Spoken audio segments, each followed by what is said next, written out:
Hello students, so our next lesson in history is when people rebel 1857 and after. Lesson 3 के बाद lesson 4 आपका काट दिया गया सिलेबस से, उसके बाद लेसन 5 है ये। और इसमें बेसिकली हमें पढ़ना है कि 1857 के जो रिवॉल्ट हुआ, क्रांति हुई जो 1857 की, आफ्टर वाला जो पोर्शन है वो आपके सिलेबस से हटा दिया गया। तो आधा लेसन है ये आपके सिलेबस में। व्हेन पीपल रिबेल, जब लोगों ने रिबेल किया, विरोध किया। Policies and the people. In the previous chapters, you looked at the policies of the East India Company and the effect they had on different people. पिछले chapters में आपने पढ़ा कि ईस्ट इंडिया कंपनी की जो पॉलिसीज़ थी, जो rule regulations थी, उसकी वजह से लोग पर कितने इफेक्ट हुए हैं। चाहे वो king, queen, peace and landlord, tribal soldier, किसी भी दर्जे का बंदा हो, चाहे वो राजा है, रानी है, पीस एंड लैंडलॉर्ड है, सोल्जर है, ट्राइबल है, सबके ऊपर अलग अलग तरह से इफेक्ट हुआ। You have also seen how people resist policies and actions and harm their interest or go against their sentiments. अब आपने देखा कि कैसे लोगों को इन सब चीज़ों से, इनकी पॉलिसीज एक्शन से प्रॉब्लम्स हुई, और इनके जो रूल रेगुलेशन है वो लोगों के सेंटिमेंट के अगेंस्ट गए और लोगों ने उनके खिलाफ आवाज़ उठानी शुरू की। नवाब लूज देयर पावर। शुरुआत कहाँ से हुई? जब नवाबों से पावर छीन ली गई थी, यानी सारा इन्होंने डिपार्टमेंट, पूरी अथॉरिटी अपने हाथ में ले ली। Since the midnight, since the mid 18th century, Nawabs and Rajas had seen their power erode. 18th century के लगभग मिडल में ही नवाबों ने अपनी पावर को जाते हुए देखा, ख़त्म होते हुए देखा। They had gradually lost their authority and honour. उन्होंने अपनी सारी अथॉरिटी, अपना मान सम्मान सब खो दिया था धीरे धीरे। Residents had been stationed in many courts and the freedom of the rulers reduced. The armed forces disbanded and their revenues and the territories taken away by stages.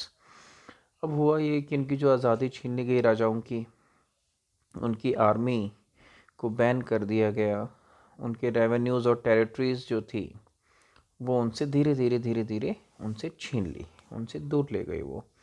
Many ruling families tried to negotiate with the company to protect their interest. For example, Rani Lakshmi Bai of Jhansi wanted the company to recognize her adopted son as the heir of the kingdom after the death of his husband. बहुत सारे ऐसे परिवार भी थे जिन्होंने negotiate करने की कोशिश की कंपनी के साथ, ताकि वो प्रोटेक्ट कर सके अपने इंटरेस्ट को, अपनी किंगडम्स को।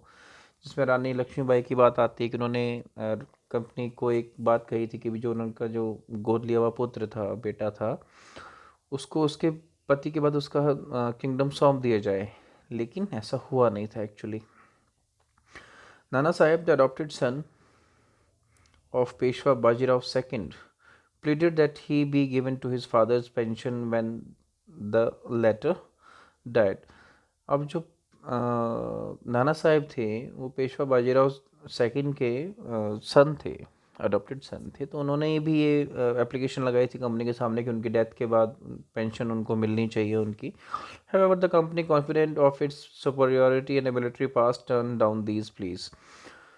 और कंपनी क्योंकि अपनी ताकत के बल पर, अपनी मिलिट्री पावर्स के बल पर इतना ज़्यादा ओवर कॉन्फिडेंट थी कि उन्होंने ये सारे रिक्वेस्ट को खारिज कर दिया, मानने से इनकार कर दिया। ना वो झांसी के रानी झांसी बाई की बात माने, ना उन्होंने उनको अडॉप्टेड सन को राजा बनने का दिया, और ना ही नाना साहेब के साथ उन्होंने बात मानी। Awadh was one of the last territory to be annexed. Awadh को सबसे लास्ट में छीना गया। इन 1801, 1801 में subsidiary alliance was impose on Awadh and in 1856 it was taken over. 1801 के अंदर एक सब्सिडरी अलायंस, एक खास तरह का कानून अवध के ऊपर थोपा गया, और 1856 में, 1856 में उस कानून को वापस ले लिया गया। Governor general Dalhousie declared that the territory was being misgoverned and British rule was needed to ensure proper administration. उस वक्त के जो गवर्नर जनरल डलहौजी थे, लॉर्ड डलहौजी जिसको बोलते हैं बाद में हम लोग, उन्होंने डिक्लेयर किया कि जो टेरिटरी है, यानी अवध का जो एरिया है, ये इसे पूरी तरह से मिसगवर्न किया गया, इसे सही ढंग से नहीं चलाया गया, इसलिए ब्रिटिश रूल वहाँ पर ज़रूरी है, वहाँ के एडमिनिस्ट्रेशन को बनाए रखने के लिए। The company even began to plan how to bring the Mughal dynasty to an end. और इसी तरह कंपनी ने कहीं ना कहीं ये भी प्लान कर लिया था कि मुग़ल साम्राज्य को कैसे ख़त्म करना है। The name of the Mughal king was removed from the coins minted by the company. Company ने जो अपने जो सिक्के चलाए उसके ऊपर से मुग़ल राजाओं के नाम हटा दिए गए। यानी अपने छोटे छोटे एक्ट्स के जरिए उन्होंने मुग़लों को साइड में करना शुरू कर दिया, मुग़ल राजाओं को। In 1849 governor general Dalhousie announce that after the death of the Bahadur Shah Zafar the family of the king would be shifted out of the Red Fort and given another place in Delhi to reside इन।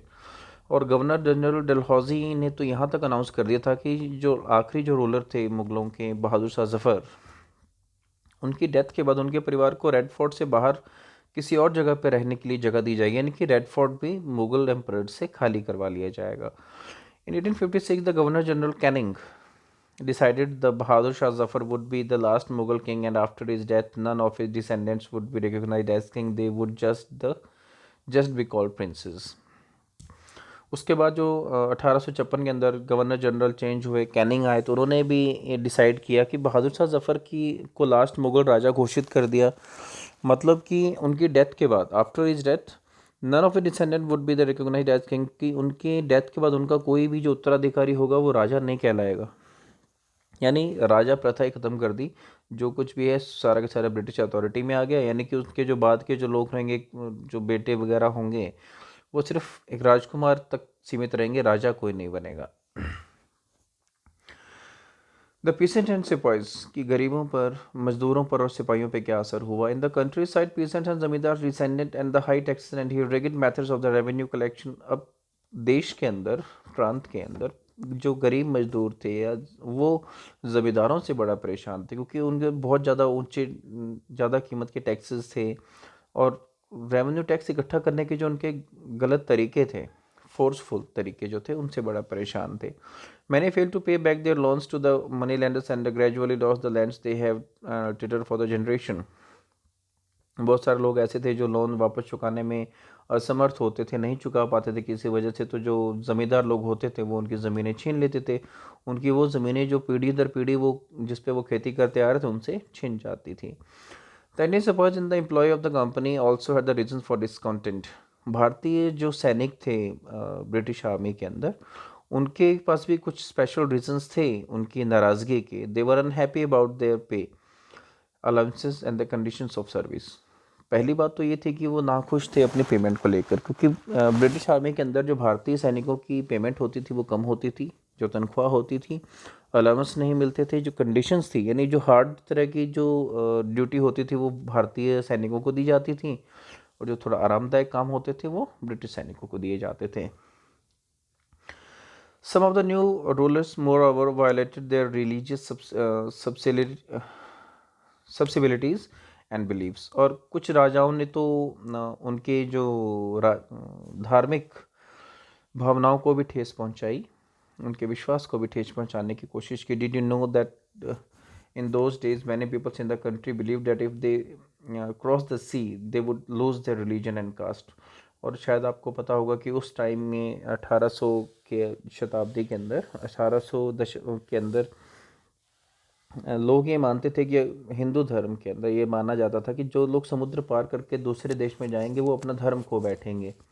तो so when in 1824 the sipahis were told to go to Burma by the sea route to fight for the company, they refused to follow the order and though they agreed to go by the land route.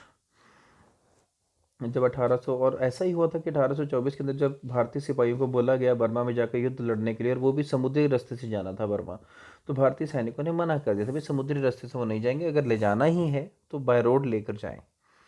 They were severely punished, and since the issue did not die down, in 1856 the company passed a new law which stated that every new person who took up employment in the company's army had to agree to serve overseas if required. और ये जो उनको उस वक्त उन सैनिकों को काफ़ी ज़्यादा पनिशमेंट दी गई थी, काफ़ी परेशाान किया गया था जिन लोगों ने मना कर दिया था बर्मा जाने के लिए। तो ये मुद्दा वहीं पर ख़त्म नहीं हुआ था। 1856 के अंदर कंपनी ने एक, यानी कि ईस्ट इंडिया कंपनी ने एक नया कानून पास किया जिसके अंदर ये कहा गया कि every new person who took up the employment in the company's army had to agree serve overseas if required. कि कोई भी नया बंदा जब कोई आर्मी ज्वाइन करेगा तो उससे एक शुरुआत में ही एक कॉन्ट्रैक्ट साइन करवा लेते थे कि कभी भी अगर समुद्र ओवरसीज़ फॉरेन जाकर अगर कोई काम करना पड़ेगा तो वो उससे मना नहीं करेगा। यानी एक शुरुआत में ही उनसे एक साइन करवा लेते थे भी आपको ओवरसीज़ भी जाना पड़ सकता है, जाना ही पड़ेगा अगर ज़रूरत पड़ेगी तो। Sipahis also reacted to what was happening in the countryside, और सिपाहीज भी इस चीज़ के लिए रिएक्ट कर रहे थे भी उनके साथ कुछ गलत हो रहा था। Many of them were peasants and had families living in the villages, और बहुत सारे सैनिकों, क्योंकि ज़्यादातर गाँव ही थे, शहरों का तो माहौल ही नहीं था वहाँ पर, तो ज़्यादातर जो सैनिक थे उनके जो परिवार थे गाँव में रहते थे, गरीब थे। So the anger of the peasant quickly spread among the sipahis, इसीलिए जो मजदूरों का जो गुस्सा था वो बहुत जल्दी सिपाहियों के बीच भी पहुँच गया था।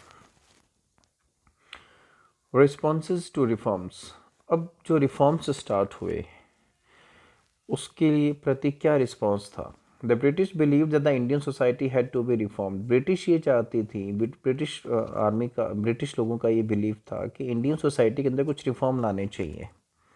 रिफॉर्म मतलब कुछ सुधार आने चाहिए। Laws were passed to stop the practice of the sati and to increase the remarriage of widows, कुछ कानून बनाए गए सती प्रथा के खिलाफ, और री मैरिज यानी कि विधवा की दोबारा मैरिज को लेकर कुछ कानून बनाए गए।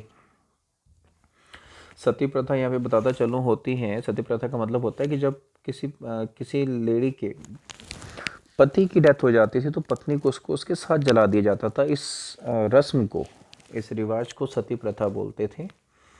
तो ये सिस्टम बंद करवाया, इसके खिलाफ कानून बनाया। और पहले क्या होता था, अगर कोई औरत विधवा हो जाती थी तो वो दोबारा मैरिज नहीं कर सकते थे, और इस तरह के भी कुछ रिवाज हुआ करते थे कुछ अलग एरियाज़ में।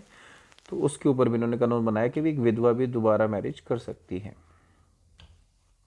English language education was actively promoted, उस वक्त इंग्लिश एजुकेशन भी प्रमोट किया गया। After 1830 the company allowed Christian missionaries to function freely in its domain and even on land and property.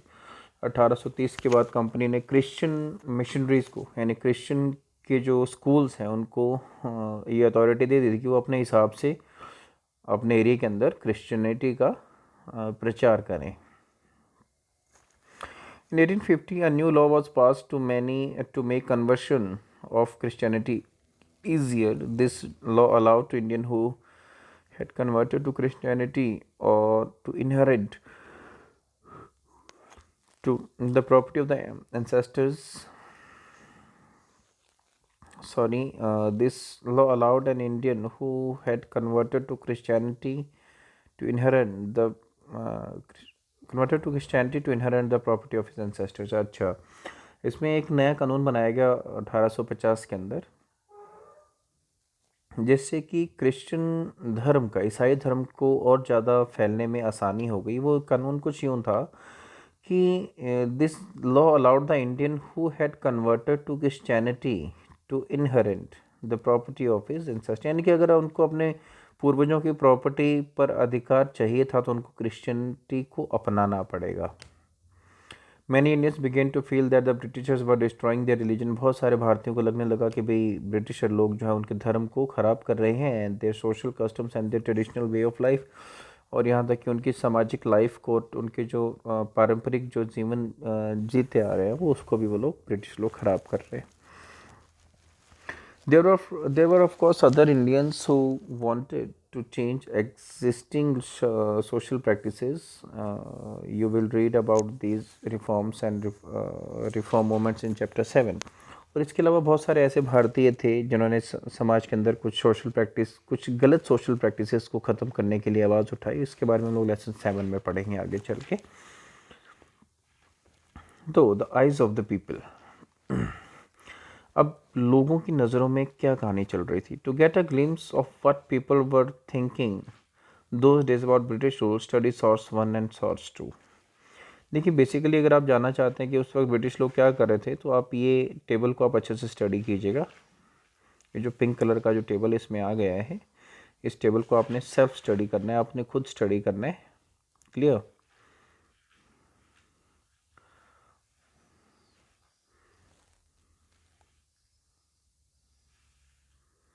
हम लोग यहाँ से स्टार्ट करते हैं, पेज नंबर 55 से। A mutiny becomes a popular rebellion, एक छोटा सा एक दुर्घटना, एक घटना थी जो बहुत बड़ा रिबेलियन में बदल गई। क्या? Though struggles between rulers and the ruled are not unusual. देखिए, राजाओं के बीच में और उनके लोगों के बीच में स्ट्रगल कोई आम बात नहीं थी। Sometimes such struggles become quite widespread as a popular resistance so that the power of the state breaks down. कई बार क्या है कि छोटा सी कोई घटना इतनी बड़ी हो जाती थी कि एक राज्य यानी राजा के पूरा सिस्टम ही चेंज हो जाता था। A very large number of people begin to believe that they have a common enemy and rise up against the enemy at the same time. एक काफ़ी सारे लोगों ने एक साथ ये महसूस किया कि भाई हमारा दुश्मन तो एक ही है, क्यों ना उस अपने इस दुश्मन के खिलाफ आवाज़ उठाई जाए एक साथ। For such a situation to develop people have to organise, और इस काम के लिए लोगों का इकट्ठा होना बहुत ज़रूरी था। Communicate, take initiative and display the confidence to turn the situation around. और इसके लिए इकट्ठा होना, एक दूसरे के साथ सही ढंग से कम्युनिकेट करना और एक तुरंत एक्शन लेना, अपने आप को आगे लेके आने की बड़ी ज़रूरत थी। Such a situation developed in the northern parts of the India in 1857, और 1857 में नॉर्थ के कुछ हिस्सों में, नॉर्थ इंडिया के कुछ हिस्सों में ऐसा हुआ। After 100 years of conquest and administration, the English East India Company faced a massive rebellion that started in May 1857 that threatened the company's very presence in India. आखिरकार भारत ईस्ट इंडिया कंपनी के इतिहास में 18 मई 1857 में एक बहुत बड़ा क्रांति शुरू हुई जिसने पूरी की पूरी ईस्ट इंडिया कंपनी को हिला के रख दिया। Sepoys mutinied in several places and beginning from the Meerut and a large number of people from different sections of society rose up in rebellion. Mutiny का मतलब होता है ग्रुप ऑफ सोल्जर्स जिन्होंने रिबेल कर दिया हो, क्रांति कर दी हो, जो अपने ऑफिसर्स के खिलाफ चले जाएं।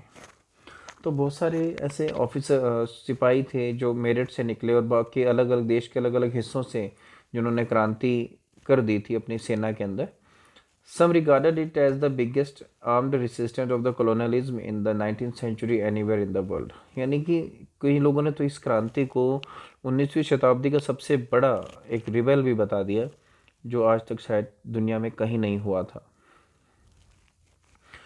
फ्रॉम मेरठ टू दिल्ली, मेरठ से ये क्रांति की आग दिल्ली कैसे पहुंची। On 29 March 1857, a young soldier Mangal Pandey was hanged to death for attacking his officers in the Barrackpore. 29 मार्च 1857 को एक सोल्जर मंगल पांडे को फांसी की सज़ा दी जाती है क्योंकि उन्होंने बैरकपुर के अंदर अपने ऑफिसर्स के ऊपर अटैक कर दिया था। Some days later some sipahis of the regiment at Meerut refuse to do the army drill using the new cartridge which were suspected of being coated with the fat of cows and pigs.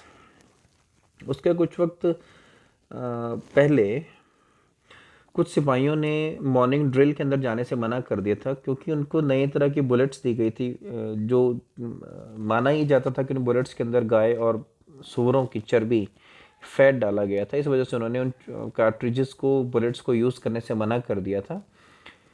85 sipahis were dismissed from service and sentence to 10 years in jail for disobeying their officer. This happened was in 9 May 1857। और लगभग 85 सिपाहीज को इसके लिए dismiss कर दिया गया और उनको 10 साल की सज़ा सुनाई गई अपने ऑफिसर्स की बात ना मानने के लिए। और ये सब कुछ हुआ 9 मई 1857 को। The response of the other Indian soldiers in merit was quite extraordinary. और जो बाकी जो भारतीय सैनिक थे, क्योंकि एक को तो फांसी दे दी मंगल पांडे को, उसके बाद 85 को सज़ा सुना दी 10-10 साल की। अब जो बाकी भारतीय सैनिक थे उनका जो रिएक्शन था वो वाकई में बड़ा असामान्य था, एक्स्ट्रॉर्डनरी था। On 10th May the soldier march to the jail in Meerut and release the imprisoned sipahis. और जो बाकी के बचे हुए भारतीय सोल्जर थे वो 10 मई को उन्होंने क्या कर दिया, जेल के ऊपर अटैक कर दिया और अपने साथी सिपाहियों को वहाँ से छुड़ा लिया। They attacked and kill the British officer. उन्होंने ब्रिटिश ऑफिसर्स के ऊपर भी अटैक किया, कईयों को मार दिया। They capture guns and ammunition and set the fire of the buildings and properties of the British and declared war for the on the firangis. और वहाँ पर उन्होंने पूरी लूटपाट की, वहाँ के हथियार छीन लिए उन लोगों से और वहाँ की बिल्डिंग्स में आग लगा दिया और एक युद्ध छेड़ दिया फिरंगीज के खिलाफ। The soldiers were determined to bring an end of the rule in the country but who would rule the last land inside. अब सोल्जर्स ने सोच लिया था भी इनका जो राज्य है ख़त्म कर देना देश से फिरंगियों का, लेकिन क्वेश्चन था कि राज करेगा कौन। The soldiers had an answer of this question, the Mughal emperor Bahadur Shah Zafar. और जब ये बात उनके दिमाग में, तो उनको एक ही बंदा नज़र आया जो इस पूरे देश को संभाल सकता था, वो था आखिरी मुग़ल सम्राट बहादुर Shah Zafar. Despite the merit rode all night of 10 May to reach Delhi in the early hours next morning. Meerut में से सिपाही निकले और 10 मई को पूरी रात चले और 10 मई को सुबह वो पहुंचे Delhi. As news of their arrival spread, the regiment stationed in Delhi also rose up in rebellion. जैसी उनकी खबर वहाँ पे फैल गई दिल्ली के अंदर, तो दिल्ली के अंदर जो भारतीय सैनिकों की टुकड़ी थी, जो सेना थी, वो भी इस रेबेल में शामिल हो गई। Again British officers were killed, arms and ammunition seized, building set on fire. एक बार फिर से वहाँ के दिल्ली के सैनिकों ने भी अपने ऑफिसर्स पर अटैक किया, उनको मार दिया, उनसे हथियार वगैरह छीन लिए, बिल्डिंग्स में आग लगा दी। Triumphant soldiers gathered around the walls of the Red Fort where the Badshah lived, demanding to meet him. और ये सारे के सारे सैनिक रेड फोर्ट के बाहर इकट्ठे हुए और बादशाह से मिलने के लिए जिद करने लगे। The emperor was not quite willing to challenge the mighty British power, but the soldiers persisted. हालांकि बहादुर शाह जफर को पता था कि वो ब्रिटिश पावर को चैलेंज नहीं कर सकता, लेकिन जब सोल्जर्स ने उन्हें मजबूर किया, they force their way into the palace and proclaim Bahadur Shah Zafar as the leader. उन्होंने बाहर से ही बहादुर शाह जफर को अपना लीडर घोषित किया और उनका साथ देने के लिए फोर्स किया। The ageing emperor had to accept this demand. और हालांकि काफ़ी ज़्यादा उम्र के थे, बुजुर्ग थे, लेकिन उन्होंने बहादुर शाह जफर ने उनकी इस बात को माना। He wrote letter to all the chiefs and rulers of the country to come forward and organize a confederation of Indian states to fight the British। अब उन्होंने क्या किया, जितने भी देश के राजा लोग थे सबको एक लेटर लिखा, सबको बुलाया कि भाई आप सब लोग सामने आइए और अंग्रेजों के खिलाफ इस लड़ाई में उनका साथ दीजिए। The single step taken by the Bahadur Shah Zafar had great implications. और ये छोटे से एक कदम ने बहादुर शाह जफर के बहुत बड़ा एक रोल प्ले कर दिया। The Mughal dynasty had ruled over a very large part of the country. क्योंकि मुगलों का राज देश के काफ़ी बड़े हिस्से पर था। The most smaller rulers and chieftains control different territories on the behalf of the Mughal ruler. छोटे छोटे जो राजा थे वो मुगलों के अंडर में रहकर और देश के छोटे छोटे हिस्सों पर राज कर रहे थे। Threatened by the expansion of the British rule, many of them felt that if the Mughal emperor could rule again, they too would be able to rule their own territories once more under the Mughal authority। अब उन लोगों को ये लालच था कि अगर, क्योंकि ब्रिटिश लोग उनसे राज्य छीनने वाले थे, तो उनको ये था कि अगर मुगल राज दोबारा आ जाएगा तो कम से कम उनके राज्य तो बचे रहेंगे, क्योंकि वो मुगलों के अंडर में ही यहाँ पर राज कर रहे थे अपने अपने एरियाज़ में। The British had not expected this to happen. British लोगों ने ये कभी नहीं सोचा था कि ऐसा भी कुछ होगा। They thought that the disturbance caused by the issue of the cartridge would die down. उन्हें लग रहा था कि वो बुलेट्स की वजह से थोड़ा डिस्टर्बेंस हुआ है, बहुत जल्दी बात ख़त्म हो जाएगी।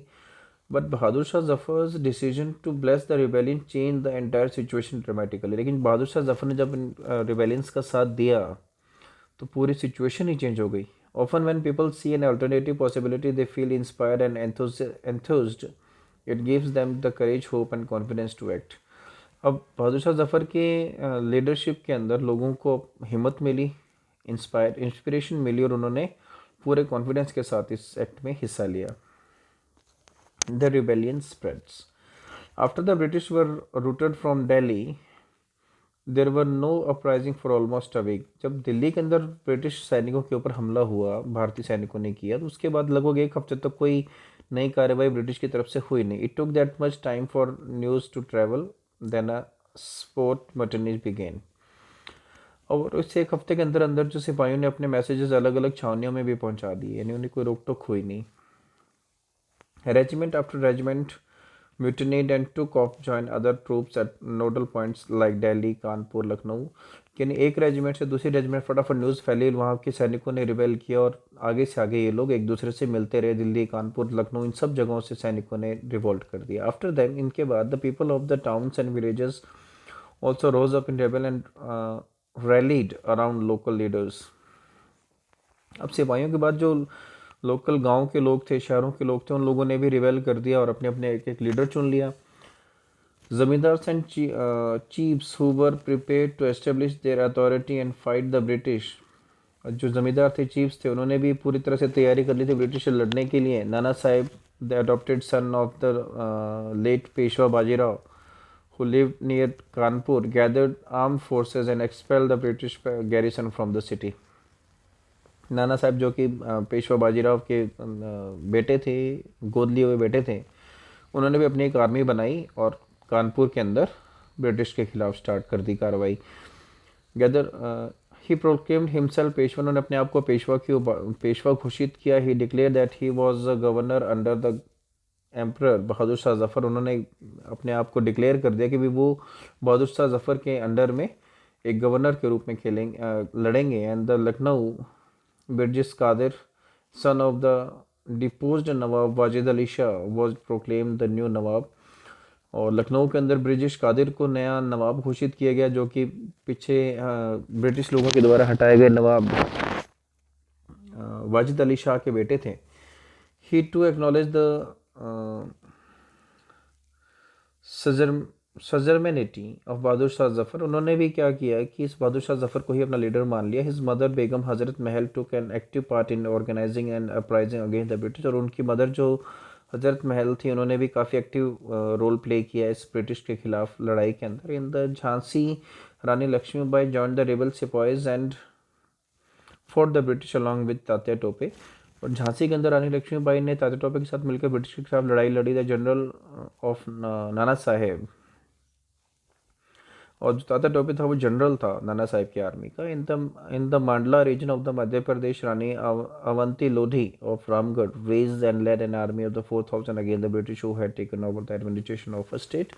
और मध्य प्रदेश के अंदर अवंती लोधी नाम से रामगढ़ की एक रानी थी. उन्होंने अपनी 4000 की आर्मी के साथ ब्रिटिश के साथ युद्ध किया. The British were greatly out numbered by the rebel forces. और ब्रिटिश का काफ़ी नुकसान हुआ इस रिबेल के अंदर, क्योंकि शुरुआत के अंदर पहले भारतीय सैनिकों ने उनके ऑफिसर्स को मारा, बाद में ये युद्ध वगैरह हुए, काफ़ी नुकसान पहुंचा ब्रिटिश कम्युनिटी को. They were defeated in a number of battles. और काफ़ी सारे युद्ध बैटल्स के अंदर, लड़ाइयों में वो हार भी गए ब्रिटिश लोग. And this convince the people that the rule of the British had collapse for a good and gave them the confidence to take the plunge and join the rebellion. और इससे भारतीय लोगों को एक हिम्मत भी मिली कि भी अब, क्योंकि ब्रिटिश लोग हार रहे थे बार बार, उन्हें लग रहा था कि बहुत जल्दी ख़त्म हो जाएगा, तो उन्होंने और जोर शोर से इस रिबेल में हिस्सा लिया. A situation of the widespread popular rebellion developed in the region of the Awadh, and in particular on 6 August 1857, we find a telegram sent by the Lieutenant Colonel Tatler to his commander-in-chief expressing the fear felt by the British. 6 अगस्त 1857 को अवध के अंदर एक letter पाया गया, जिसके अंदर lieutenant colonel Tytler ने British commander in chief ने अपने अपने दिल के उस डर के बारे में, डर के जो एक लेटर लिखा हुआ था, वो लेटर सामने, उसमें क्या लिखा था, our men are cowed by the number oppose to them and the endless fighting, every village is held against us, the zamindar has rose to oppose us. उसमें लिखा उन्होंने कि भी हमारे सैनिक जो हैं, हमारे जो लोग हैं, वो धीरे धीरे सब लोग हमारे खिलाफ हैं. गांव के लोग चाहे वो कोई भी हों, ज़मींदार भी हमारे खिलाफ हैं. हमारे लोग बहुत जल्द, हम लोग हारते जा रहे हैं, नुकसान हो रहा है हमारे लोगों को. इस तरह की बातें उस लेटर में लिखी हुई पाई गई. Many new leaders came up, कई सारे नए लीडर्स सामने आए. फॉर एग्जांपल अहमदुल्ला शाह हुए, मौलवी, फैज़ाबाद के मौलवी थे. And prophesied that the rule of the British would came to an end soon. और इन्होंने ये बात कही थी कि बहुत जल्दी ब्रिटिश रूल ख़त्म हो जाएगा. He caught the imagination of the people and raised a huge force, a large number of the ghazis or religious warriors came together to wipe out the white people. इन्होंने गाजीज की, यानी रिलीजियस धार्मिक योद्धाओं की एक फ़ौज के साथ ब्रिटिश लोगों के खिलाफ लड़े. भक्त खाना, सोल्जर फ्रॉम द बरेली, एक लीडर के रूप में उभर कर आए. Took charge of a large force fighters who came in Delhi. इन्होंने भी दिल्ली के अंदर युद्ध किया अपने सैनिकों के साथ. And old zamindar Kunwar Singh join the rebel sipahis and battle with the British from for many months. और एक कंवर सिंह नाम के एक जमींदार ने अपनी आर्मी के साथ ब्रिटिश लोगों के साथ युद्ध लड़ा. Leaders and fighters from across the land join the fight. और इसके अलावा बहुत सारे और लीडर्स और फाइटर्स इस युद्ध में कूद पड़े. The companies fight back. अब देखिए, जब इतना बुरी तरह से ये सब कुछ हो रहा था, इस बीच में कंपनी ने अपने आप को दोबारा कैसे संभाला. Unawed by the scale of the upheaval, the company decided to repress the revolt with all his mights. अब इन सब सारे घटनाक्रम के बीच में कंपनी किसी तरह से किसी भी कीमत पर इस रिवॉल्ट को ख़त्म करना चाहती थी, दबा देना चाहती थी, अपने आप को मजबूत करना चाहती थी। It brought reinforcement from England, passed new laws so that the rebels could be convicted with ease and then moved into the centers of the revolt. अब इनको क्या, इंग्लैंड से और ज़्यादा आर्मी आ गई इनके पास, बुला ली इन्होंने, कुछ नए कानून पास कर दिए ताकि ईज़िली जो ये रिवॉल्ट हैं, जो रिबेल्स हैं, ये जो क्रांतिकारी हैं, इनको पकड़ा जा सके और इन्हें कंट्रोल किया जा सके। Delhi was recaptured from the rebels forces in September 1857। Delhi पे दोबारा अंग्रेजों ने अधिकार कर लिया सितंबर 1857 में। The last Mughal emperor Bahadur Shah Zafar was tried in court and sentenced to life in punishment. Bahadur Shah Zafar की सुनवाई होती है कोर्ट में और उन्हें आजीवन जेल में रहने की सज़ा सुनाई जाती है। He and his wife Begum Zeenat Mahal were sent to prison in Rangoon in October 1858। 1858 में रंगून की जेल में जीनत महल और बहादुर शाह जफर दोनों हस्बैंड वाइफ को रंगून की जेल में डाल दिया जाता है। Bahadur Shah Zafar died in Rangoon jail in November 1862 और 1862 में बहादुर शाह जफर के रंगून जेल में ही डेथ हो जाती है बीमारी की वजह से, क्योंकि बुजुर्ग थे। The recapture of Delhi, however, did not mean that the rebellion died down after that. Delhi पे दोबारा ब्रिटिश लोगों का अधिकार होने का मतलब ये नहीं था कि ये क्रांति ख़त्म हो गई थी। People continue to receive the battle with the British, और लोग लगातार ब्रिटिश के खिलाफ लड़ रहे थे। The British had to fight for 2 years in suppress the massive forces of popular rebellion, और ब्रिटिश को लगभग 2 साल लग गए इस पूरी क्रांति को दबाने में। Lucknow was taken in 1858। Lucknow को 1858 में वापस लिया ब्रिटिश ने। Rani Lakshmibai was defeated and killed in June 1858। Rani Lakshmibai भी जून 1858 में लड़ते लड़ते शहीद हो गए। A similar fate awaited Rani Avantibai, who after initial victory in the Kheri choose to embrace death when surrounded by the British on all sides. और ऐसा ही कुछ रानी अवंतीबाई के साथ हुआ, जो शुरुआत में तो जीती खेरी के अंदर, लेकिन बाद में उनको चारों तरफ से घेर कर ब्रिटिश लोगों ने मार दिया। Tatya Tope escaped to the jungles to central India and continued to fight a guerrilla war with the support of the many tribal and the peasants leaders। और तात्या टोपे जंगलों में छुप गए थे जाकर और वहाँ से गुरिल्ला युद्ध लड़ते थे। गुरिल्ला युद्ध मतलब रात को अचानक से अटैक किया, 10-15 मिनट में काफ़ी सारे लोगों को नुकसान पहुँचा के वापस जंगल में छुप जाना। He was captured, tried and killed in April 1859। इनको भी धोखे से पकड़वा दिए थे इनके साथी ने, और अप्रैल 1859 में इनको फांसी दे दी गई थी। Just victories against the British had earlier encouraged rebellion. शुरुआती विक्ट्री की वजह से जो रिबेलियन से काफ़ी ज़्यादा इनक्रेज हो गए थे। The defeat of the rebel forces increase desertion. लेकिन उसके बाद क्रांतिकारियों की डिफीट से की वजह से काफ़ी सारा नुकसान भी हुआ इनका। The British also tried their best to win back the loyalty of the people. British लोग भी अपनी पूरी कोशिश करें दोबारा वो लोगों के विश्वास को जीत सकें। They announce rewards for the loyal land holders who would be allowed to continue the enjoy traditional rights over their lands. और जिन जिन लैंड होल्डर्स ने, जमींदारों ने उनका साथ दिया था ब्रिटिश लोगों को, उनको बड़े बड़े इनाम दिए गए। Those who had rebelled were told that if they submitted to the British and if they had not killed any white people, they would remain safe and their rights and claims land would not be denied। और जो लोग British लोगों के खिलाफ थे उनको ये एक ऑफ़र दिया गया कि अगर वो लोग किसी ब्रिटिशर को कोई नुकसान नहीं पहुंचाते हैं और इस रिबेल से अपना हाथ वापस लेते हैं तो उनको छोड़ दिया जाएगा और उनके जितने भी अधिकार हैं उनको दिए जाएंगे, उनकी ज़मीन भी उनको वापस दे दी जाएगी। Nevertheless the hundreds of the sipahi rebels, nawabs and rajas were tried and hanged. और इसी क्रांति के अंदर कई हज़ारों, सैकड़ों सिपाही, राजा, नवाब, रिबेल, इसको सज़ा सुनाई गई, मार दिया गया, फांसी दे दी गई। आखिरकार ब्रिटिश ने लालच, पैसे के दम पर लोगों इस रिबेल को ख़त्म कर दिया, क्रांति को ख़त्म करके दोबारा अपना रूल स्थापित कर लिया। तो स्टूडेंट, आपका लेसन यहाँ कंप्लीट होता है। आफ्टर मैथ आपके सिलेबस से हटा दिया गया, इसके बाद का पूरा लेसन आपके सिलेबस से हटा दिया गया है। ओके, तो ठीक है स्टूडेंट, बहुत जल्द आपको क्वेश्चन आंसर्स मिल जाएंगे। Thank you, have a nice day.